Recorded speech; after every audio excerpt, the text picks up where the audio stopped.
Live from downtown Detroit, home of WDIV and Click on Detroit, Local 4 News at 11 starts now. A COVID outbreak at a local grocery store where nearly 24 people have tested positive for coronavirus.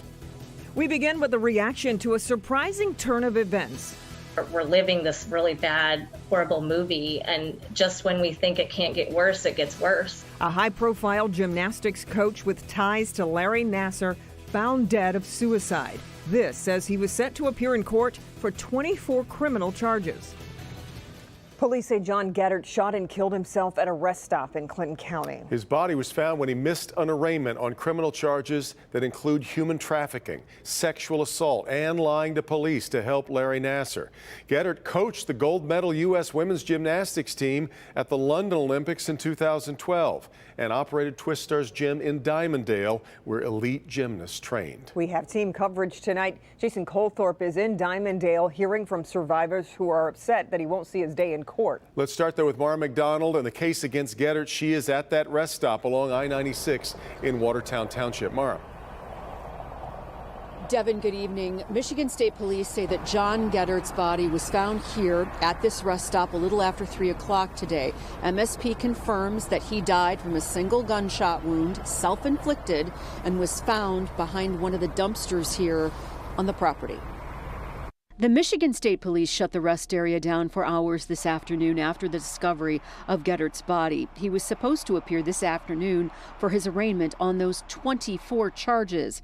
20 of those counts were for human trafficking and forced labor. But it is alleged that John Geddert used force, fraud, and coercion against the young athletes that came to him for gymnastics training for financial benefit to him. Those charges relate to 19 specific athletes. He's also charged with first-degree sexual assault and second-degree sexual assault.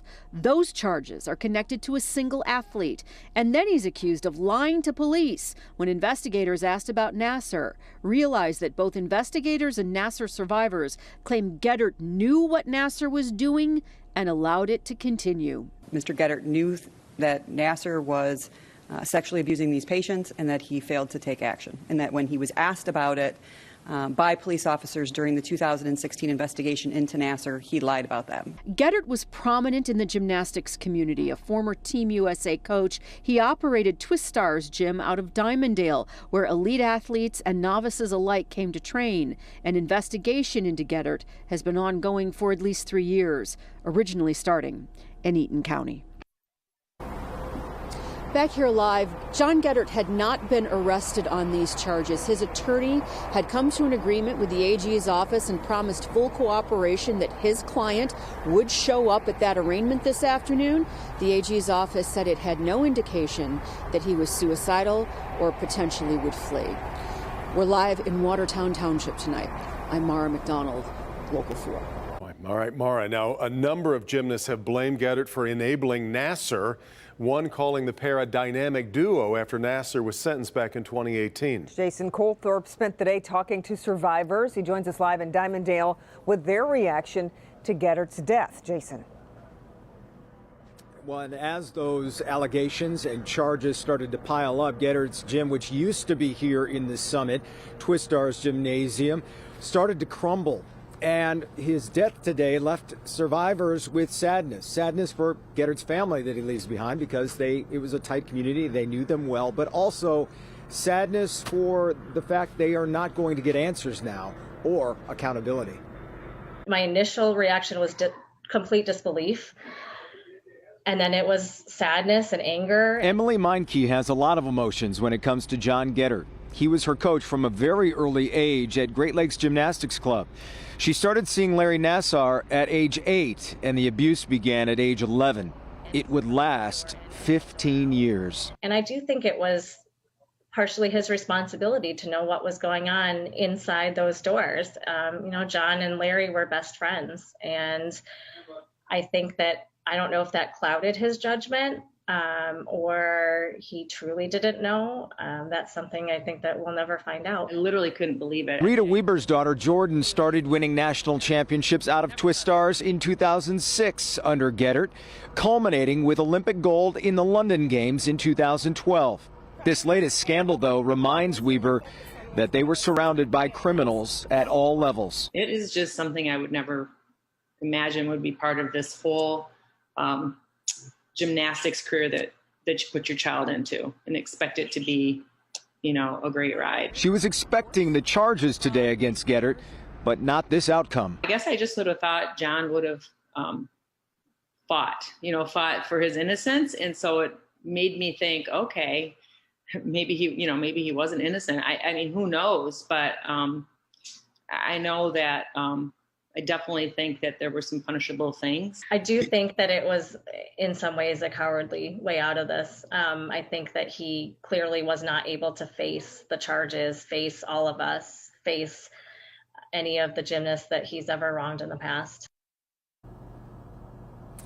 Geddert left Great Lakes Gymnastics, by the way, to start Twistars in the late 90s. He'll always be linked with Jordan Weaver because his rise in gymnastics was on her coattails and culminating, as you mentioned, Devin, earlier, as he became the head coach for the U.S. Olympic team in her Olympic Games. Jordan, by the way, is now the head coach for gymnastics at the University of Arkansas. Her mom told me that when she got the news today, she was just as shocked as everyone else. We're in Dimondale tonight. Jason Colthorpe, Local 4. Just an incredible turn of events. Okay, Jason, thank you.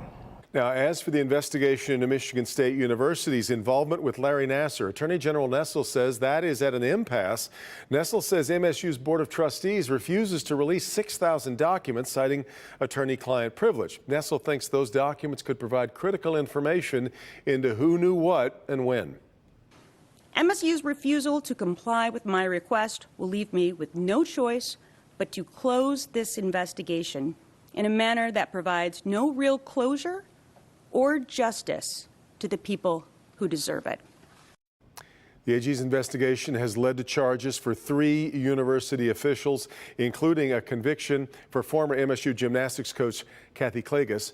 The Board of Trustees says it will take up the issue in the coming weeks. Developing tonight, the U.S. launching airstrikes in Syria in response to a deadly rocket attack last month. The strike targeted facilities used by Iran-backed militia groups.